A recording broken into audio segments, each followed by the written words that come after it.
All right, Matt, run the numbers for us before I get into this very interesting bio.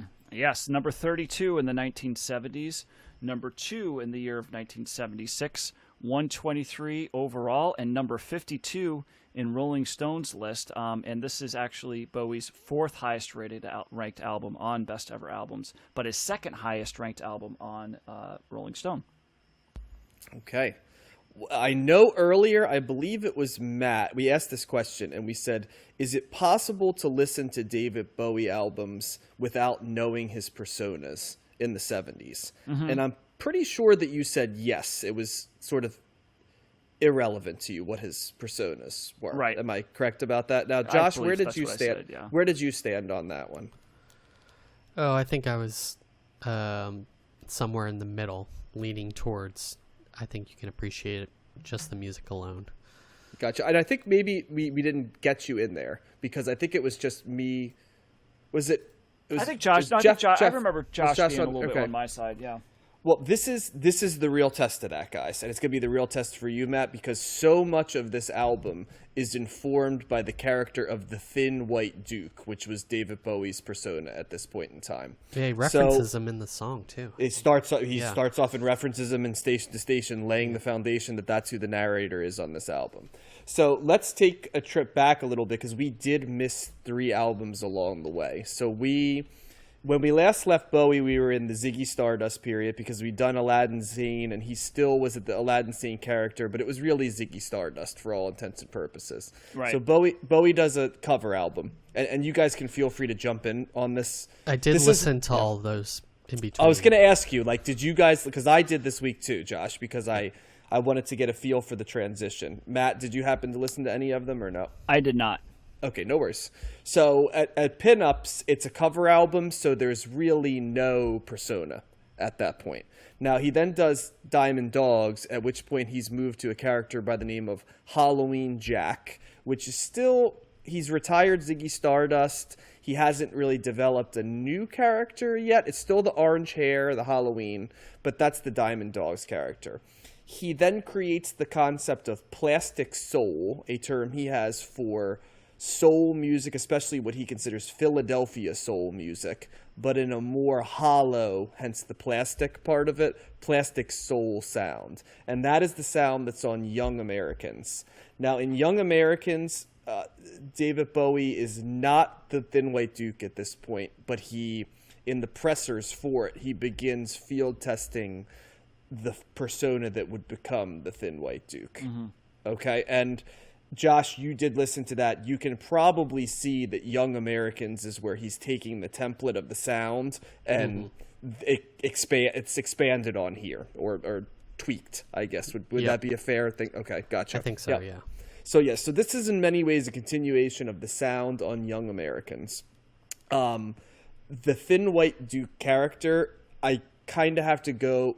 You have to remember that Bowie is at his heart a performance artist, right? We've talked about he's been a mime. He wrote stuff. He created Ziggy Stardust as a way to break through. So it's kind of hard when you listen to this album to not try to understand what he was going for. So here's a little bit of what Bowie was going for with the Thin White Duke. The character first showed up in 1975 when he was doing press for Young Americans, as I mentioned. And he would continue the character throughout 1976 until Bowie, who was living in Los Angeles, and we'll talk about that in a second, but he eventually would move to Berlin, and that's when he would retire the character. The character, Josh, you'll like this, was based on Thomas Jerome Newton, which is the humanoid alien that David Bowie played in the 1976 film The Man Who Fell to Earth, which we've referenced before. And that's the cover of the album too. I believe it's basically it's him in the Thin White Duke character. But, and here's where it's interesting, Josh, the original plan instead of this album was to do a soundtrack for that movie.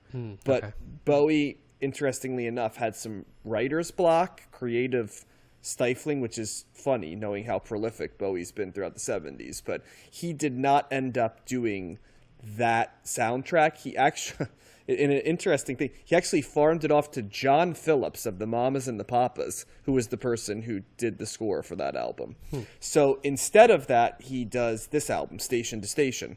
And the character that you see David Bowie on there is the Thin White Duke, but it's also in many ways similar to Thomas Jerome Newton. So now the Thin White Duke was a character, instead of Bowie's orange hair and flamboyant outfits, this is someone dressed in a very British way, a waistcoat, trousers, a white shirt, sort of unbuttoned.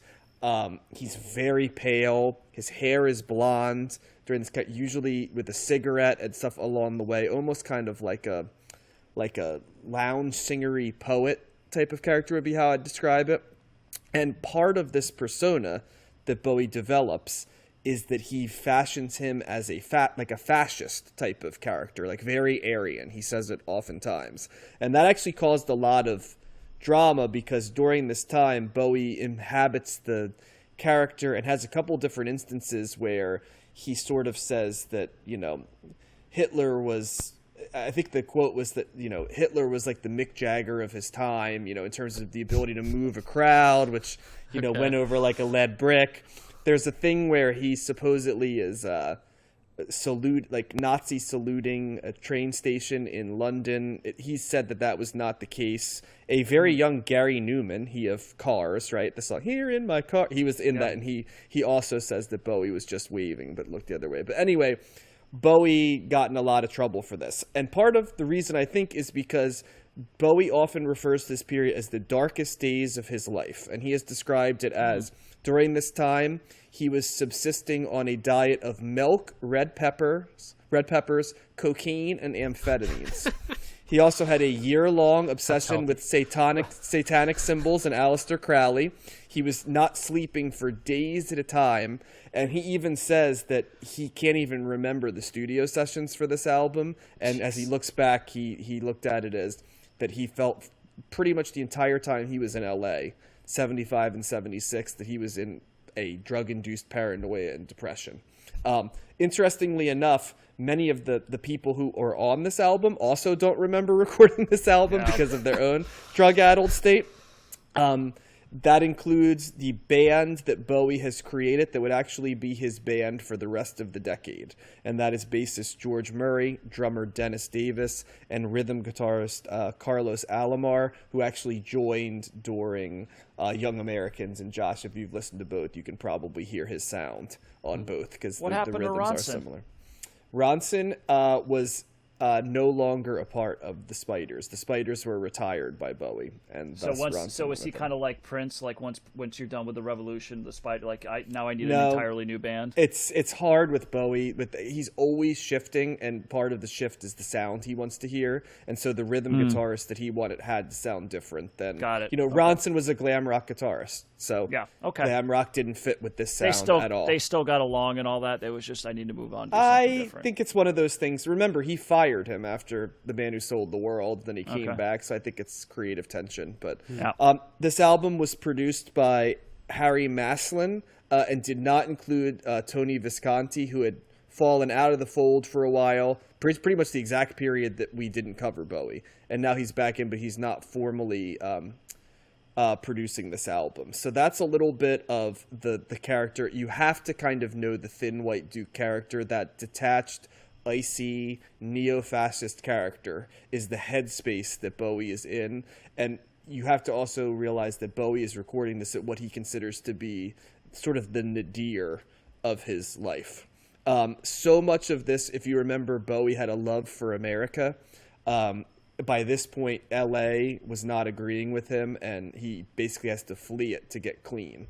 And that is why the next three albums would be called the Berlin Trilogy, because he decamps over to Berlin, where he works with Brian Eno, and Iggy Pop joins them. Interestingly enough, Iggy Pop on the Isolar tour, which is the tour for this, Iggy Pop was the invited guest of David Bowie on this entire tour, so he's actually there for the entire tour. Performing or no, just as a companion for Bowie the entire time. Drug buddy. This, I think Iggy Pop was in the process of kicking drugs at this point, because if you remember, he was hospitalized, and I think I can't say for sure he's clean or if it didn't come totally later. I know that when he's in Berlin with Bowie, they're both clean, because that was a big part of the impetus of them going there. Maybe he was Bowie's sponsor here. I think a lot of the reason why, Bowie was, I mean, yeah, it's there's a lot of bio on this, and Bowie was not in a good place when he was making this album, and it says you can hear it throughout. Like, it must be a very odd thing to make an album when you're in that headspace and then listen to it later. A couple other things about this. This was, along with the band being similar for the next 5 albums, so was the way the album was recorded. Here's how this album and the next 5 were recorded. The backing tracks were laid down by the band first, and then the sax, keyboard, and lead guitar were laid down either by session players or Bowie himself. It was then overdubbed. The lead vocals were then recorded, and then it was finished with production tricks. So for this album, as well as the Berlin trilogy, and then his last album in the Scary Monsters, I think, was the last one outside of that in 1980. That's how it was done. There's a lot of very interesting facts about this album. Just off the bat, that Bowie wrote the song Golden Years. He wanted it for Elvis Presley, who actually rejected it. This is right around the time of Elvis passing away, so he offered that there. The song Stay was recorded to sound like a sexual outing gone wrong, that was basically like a coke frenzy where there's a sexual conquest and then the aftermath. That was the idea of what Stay was supposed to sound like. Word on a Wing was about Christianity. There is a Nina Simone cover on this album. Last track, Wild as the Wind, right, is the last track there, and we've covered that album, so that was an interesting thing. TVC 15 was described by Bowie as being about Iggy Pop's girlfriend being eaten by a TV set. So there's a lot of different, and Station to Station, by the way, despite having train sounds, Bowie says that it's actually about the Stations of the Cross, and that the train sounds were simply something thrown in to kind of take you off of it. Bowie says this album was largely influenced by cocaine. The depression from the cocaine, but also an obsession with the occult, Aleister Crowley in particular, Christianity and mysticism, which does come across in the lyrics if you listen to the lyrics quite a bit on this album. Bowie also says that this represents kind of what he was trying to go for a very long time, which is a desire to synthesize R&B music, particularly American R&B music, and electronic music. And so this is where he felt that he really was doing that for the first time. He also recorded a version of Bruce Springsteen's It's Hard to Be a Saint in the City, which is funny, like if you right there, and it actually shows up in the 1989 Sound and Vision box set if you want to listen to it, so you can seek that out. This album, amazingly enough, was David Bowie's highest charting album in the United States up until that point. It got to number 5. It also got to number 5 in the UK. After this, a bunch of Bowie albums in the UK would hit number 1, but Bowie would still not have an album over number 5 until 2013's The Next Day, which debuted at number 2. So this is actually, of all the Bowie 70s albums, this is the one that climbed the highest on the American charts. And the final thing that I found is a very interesting thing, taken from Wikipedia, but synopsizing some other articles I've found. The stories, there were a variety of interviews that Bowie gave during this time, including some famous ones with Rolling Stone and Playboy. At this time, Bowie was described as living in a house full of ancient Egyptian artifacts, burning black candles, seeing visions of bodies falling past his window, imagining having his semen stolen by witches, receiving secret messages from the Rolling Stones, and living in morbid fear of the return of Aleister Crowley, especially when communicating with Jimmy Page, who was also someone who believed in that happening. And Bowie would later say, when he looks back on this period about Los Angeles, the fucking place should be wiped off the face of the earth. So there you go. That is the background in terms of the making of this. We will, in the review, I'm sure, talk about the music, because this is also very much an amalgamation of the past, the present, and the future, right, in terms of what it is. We started with Matt last time. Josh, thoughts on Station to Station? Well, it's interesting you describing the Thin White Duke character, because that's very much how the character in Man Who Fell to Earth is too. AC detached, and I wonder like what effect playing that character had on him. And, he said it was like, horrible. It basically yeah, turned I bet. it's well, if you remember, he said Ziggy Stardust was hard. Yeah. All his characters were, but when you're playing a neo-fascist, cold-hearted, Martian in the movie, but yeah, he said he was trying to be a romantic, but he had no soul. Was how he's and clearly substance-addled as well. It's like he's like a David Lynch character in many ways. The Thin White Duke. But continue. So yeah, that's interesting. This album is very interesting also, and I do like it. I don't like it as much as some of the other albums that he did, but it does feel like weirdly almost transitional. I think the overall feeling I had with it is it also kind of sounds like a dance album or like a proto dance album. A lot of the tracks end with a minute or more of just the music, and there's no vocals, and they have like a steady beat to them. And I feel like that happens over and over with Station to Station and Golden Years and Stay. They just kind of have these beats that keep going that make you want to dance or move to them. And despite all of the kind of negativity and the cocaine fueled psychosis or whatever, the fact that he doesn't remember this album, it still seems to me like a pretty upbeat album. Maybe not in lyrical tone, but in terms of songs and even the slow songs like Word on a Wing, they just kind of still have this captivating quality to them, and I liked it as a result. I thought TVC 15 was a song that got stuck in my head a lot and is not one I ever heard before. I guess the most popular song on this would be Golden Years, probably. Definitely. Yeah. And I like Station to Station a lot. I know I don't like long songs and I'm a little hypocritical, but I like how the song transitions from like this kind of ambient music to like a dance song, and it really worked for me. Yeah, I mean, Bowie's one of those guys that are artists that he more than anyone seems to transition to these different aspects and different sounds almost seamlessly when you're hearing the music, maybe not in the background, but yeah, this album is, and also kind of like what we were talking about with the Berlin Lou Reed Berlin record. I feel like this album is worth re-listening to and has kind of some depths to it that I haven't picked up on yet. So yeah, this is a thumbs up for me for sure. Matt, thoughts? I love this album. This is second to Ziggy Stardust easily for me. This was fantastic. It's definitely interesting. Josh is absolutely. It's like a dance record in a lot of places. Disco almost. Yeah. Like, I'm getting disco. There's like, definitely disco. Yeah. There's definitely disco. And just very, very. Yeah, I mean, you're asking about all the persona and stuff like that. I think that certainly adds a lot of context, and I think it's interesting. And I know we mentioned before we started recording. I just finished the 1971 documentary, and they were talking about Bowie. One of the things I said in the last episode was about how he, like, his real genius was that morphing, and really like it wasn't so much in him as a musician.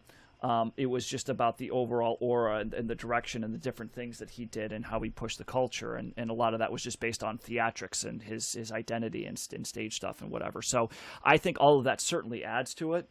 But when I was listening to this, I'm just listening for the music, and it's very strong. It's very strong. I love his voice. He's getting a lot of good variety going on with his voice, and he does that kind of like the deeper Bowie vocals, like it's very dramatic in a lot of places. Yeah, which he holds the notes or whatever.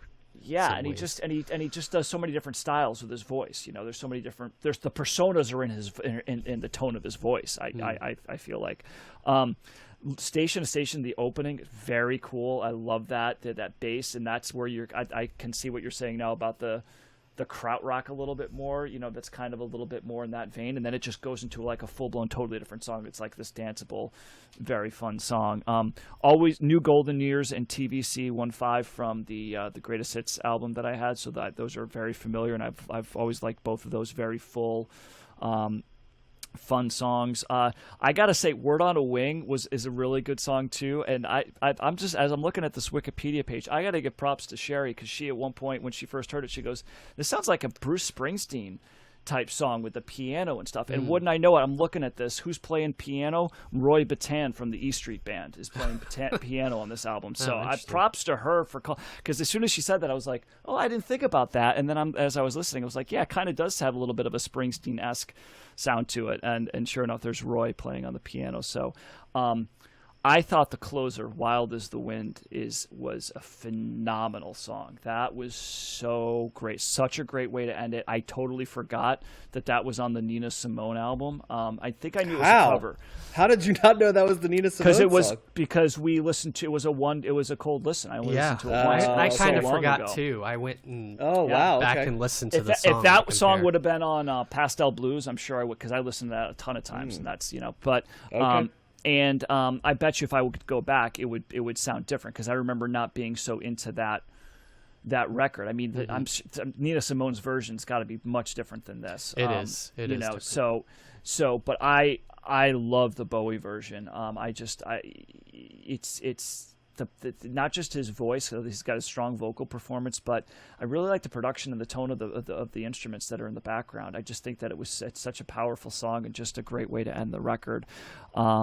So yeah, certainly not a weak track on here. Like the upbeat nature of the, you know, danceable stuff. I love his voice. I think the production's really strong, and it's a lot of Bowie that I wasn't familiar with, and it is interesting going through this to see, what songs are on which albums, you know, because I know a lot of Bowie stuff throughout the years, but dribs and drabs, like a song or two from each album, pretty much, with the exception of I knew a lot of the songs from Ziggy Stardust, but as we're going through this, it's, you know, there's 2 songs that I know usually, and then a bunch of stuff I don't know, and this is great. I definitely like this better than Hunky Dory, which I think still is my least favorite Bowie album that we've covered, even though it's got like 2 of the strongest tracks he's ever done. You know, it's got Starman and Life on Mars, or not Starman, Life on Mars, and what is it, Changes or whatever, I think might be on there. But yeah, very, very much into this. It's I'm sorry that he was going through such a rough time, but it made an awesome album. So, I'm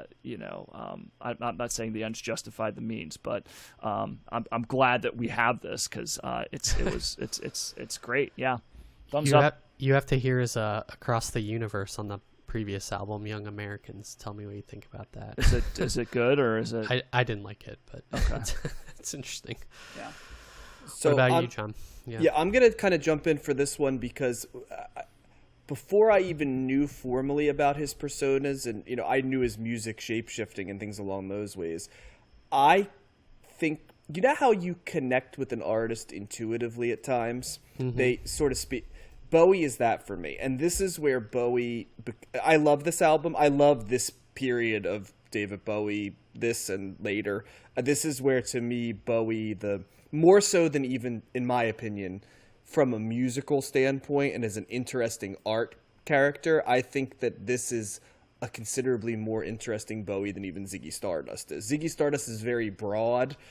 Some of it was shock value, you know, the androgynous nature. Yeah. But it's still, the music is awesome to listen to, but he's not exactly reinventing the wheel either. He's just taking the T-Rex sound and slowly bending it. This is where Bowie manages to merge the stuff he liked, for that backwards looking soul that he loves, mixed with small elements of the glam rock. He presages disco coming and kind of shows you how disco could be built in. He's taking the electronic and the krautrock that we were hearing, and he's moving it to the next level that it's going to be, and he's becoming a artist in the ambient field that's both creating a new sound as opposed to just chasing the trend. Mm-hmm. It is, before I even knew what Bowie was, when I listened to his albums, I knew before I even heard of it that a part of Bowie was the shape-shifting, because that's why it's so it's impossible for me to think of listening to a David Bowie greatest hits because it defeats the whole concept of what David Bowie is to listen greatest. I get it, but like it's just I can't even fathom not listening to David Bowie as albums because it's impossible to listen to David Bowie and not see this evolution of him through these different characters and different sounds. And that to me is what this is. This is David Bowie taking a greatest hits and a future look of all of the sounds of the 70s. And I love how I love how he starts station to station with the found music, krautrock, and then modernizes it the last part to be almost the traditional pop song. But it's kind of like the best song that a krautrock band could write for the last 5 minutes in terms of fusing the weird with the accessible. Golden Years is so funky that he could play it on Soul Train. That's it. Yeah. He literally played that song on Soul Train. It's an incredibly funky song that just about any funk act could have done. Then he goes to Word on a Wing, which is this very experimental track that I'm trying to even think about how I would like describe Word on a Wing, like the sound of it, because it's dipping into a lot of different stuff. Did you hear the Springsteen on there? Because with the a piano little. part? Yeah. I heard it's a lot about like religion which is something that David Bowie doesn't really talk about a lot. And I know that in reading about the song, it's part of his he became obsessed with. He started wearing a crucifix and he started becoming obsessed with thinking about God and the afterlife and the different versions of the after. And you could hear it in that song. It's a very uneasy song lyrically. It unnerves me, that song. It reminded me a little of Leonard Cohen too, just in kind of that's a good the point. Piano and the kind of the stripped. It's a little stripped down in my opinion. Yeah, it's a very unnerving song. I can't really describe why. TVC 15 has not psychedelic in like 60s psychedelic, but it's clearly influenced by drugs, and the story of it is drugs, and you can tell that immediately. There's a little bit of the disco that would stay through the Stay song that's afterwards. Stay would fuse that disco with a huge funk guitar that was almost like chic, like Good Times, like guitar, like that disco funk sound. That's what Stay is. But TVC 15 is really experimental. And then he does this very played it straight cover at the end of Wild is the Wind, which before I even saw the song, I'm like, oh, that's the Nina Simone song. Oh, that's very interesting. Because I know Bowie at this point was delving into covers. I didn't know what he was going to cover on this, but I figured he might. And so I kept listening to see when it was going to show up, and boom, there it hit. But it's very out of place, but in a good way in terms of the rest of the sound of this album. It's almost a throwback to that Young Americans album, staying with that plastic soul. But this is that plastic soul. It's a very remember they said with Sly and the Family Stone that it's like an awful thing about taking drugs, but it's seductive as well, and you're almost scared of the fact that the sound is so seductive because you know how dark it is. That's how this album sounds to me. It's like I wouldn't have even had to know that Bowie was in a dark place to hear this album, because there's elements of it. Even Golden Years, as much as a danceable upbeat song, it's a very I described it as like going to a disco and being like out of your mind a little bit, in a way where you're both dancing like crazy, but also people look at you and kind of are like, are you okay? Like that's the vibe. It's like, very much like a bendy guitar, like, where it's in the back. Cool riff, but it's not a happy album, but it's a very intriguing album. We'll do some other ones I love almost as much as this one, but this is definitely my favorite Bowie album we've covered so far. And this is the first one where it's like, this is where the genius of the persona, the sound, and the interest, the transcendent, persona of Bowie is here. So really, really strong recommendation for me. I love this album. It's not going to be for everybody. You have to like your music a little bit more complex. With that being said, it's not so complex like a lot of the experimental music we do, where it could drive you off because it's too strange. He still, even when he's getting dark or experimental, has an amazing ability to make it accessible without compromising. And that's a little bit of what is amazing about Bowie too. Yeah, I don't think that this is much of a stretch would be much of a stretch for most people. I just think that there's so much in here that just on first listen is just super catchy and upbeat and danceable, like it is, so I don't even know. I mean, there's complexity here, but I don't think it's in any way off-putting for most people. And make no mistake about it, the legacy of Bowie as a musician is much more this Bowie than Ziggy Stardust Bowie. I know the Ziggy Stardust Bowie gets a lot of the press, but when you hear musicians talk about Bowie, and we're beginning the period now that's by far the most influential part of David Bowie, in my opinion. It's this, when you hear artists talk about the Bowie they love, Station to Station, Low, Heroes, Lodger, that's the Bowie that comes up all the time. Now, that's not to say that there aren't people that didn't love Ziggy Stardust and Hunky Dory and Aladdin Sane, but you don't hear those dropped as, once I heard that, this is the period where people are like, yeah, for sure. Do you feel like this is kind of like, you said this is what he was reaching for on this album, this fusion of R&B. Do you think these later Berlin albums are kind of like the peak maturation as an artist, or what he was striving for in general versus like the earlier glam period? I want to save that discussion for when we talk about those albums and the evolution there. I also want to save it for after we listen to Kraftwerk and a little bit more Eno, because I think those are going to be real important reference points for us to fully know. And also, we're going to cover the Iggy Pop album that he did there. And we're going to do Roxy Music and just a lot of stuff to presage this, because there's a romanticism in this album, but it's romantic. It's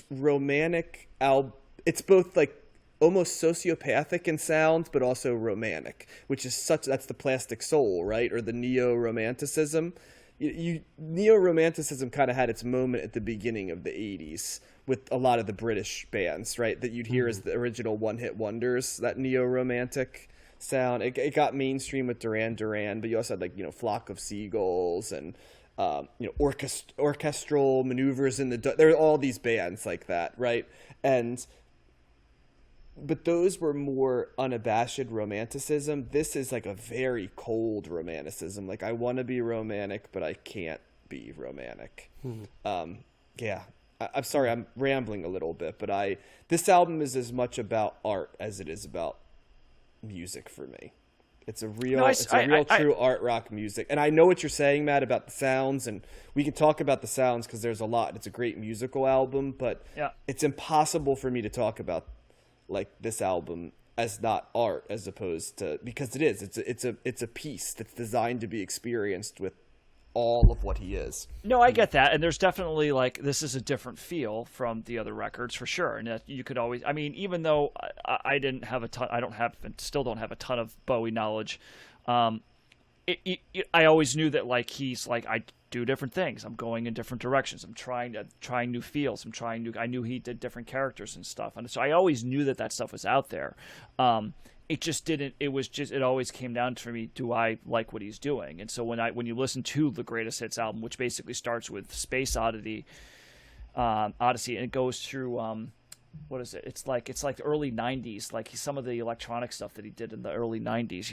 You're spanning 2.5 decades of Bowie's stuff, and so it's a lot of it's just great, and it's cool. It's cool for me to listen to. It's like, here's the the Cliff's Note version of what he's doing, and you're getting a little bit of everything. But I get it if people are really into the persona and stuff, and they know so much about it that's what they grew up with. It's hard to detach from that. But as someone who didn't really do that, I don't get as attached into the personas as other people might. I take the Bowie biographies really seriously. You know how you could watch stuff on the Beatles, right? You're fascinated by everything about the Beatles, right? And I'll be very honest with you, I'm less fascinated, because to me it's a lot more of like I love the Beatles, but it's a less interesting narrative for me. It's like, now we went to India. And Bowie might be the most interesting artist ever. Whereas Bowie for me is endlessly fascinating. Yeah. And like, I love his music even if I didn't know but to me, what makes him, is the bio. Like, it's impossible to not be, in my opinion, transcended by the bio. He's like, we've talked about the zeitgeist. He's everywhere. He's appropriating the best trends, but not in a dodgy way. He's out in front of other ones. He's creating a few of his own as we go here. He's around everybody in the 70s who's cool or ahead of their time. Bowie is in there, whether it be Lou Reed, Brian Eno, Iggy Pop, the German crowd. I mean, he's around all these people, and he's just got like impeccable taste. And so to listen to his albums is in some ways to listen to the 70s in terms of cool music. And that's why this stuff is fascinating to me. He's even ahead of the curve on things like disco, where he's like, well, this is going to clearly be coming. So, yeah. So, anyway, my take there. It's also a remarkably concise album that packs a lot into it. Yeah, that's true. That's also which fascinating. I appreciate. 6 songs, 37 minutes.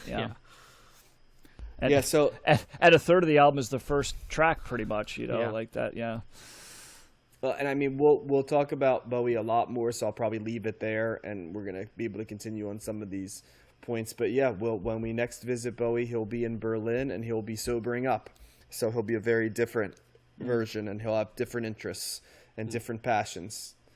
Painting, I believe, is one that he takes up before the next one. So, yep. So anyway, that is Station to Station, and Matt,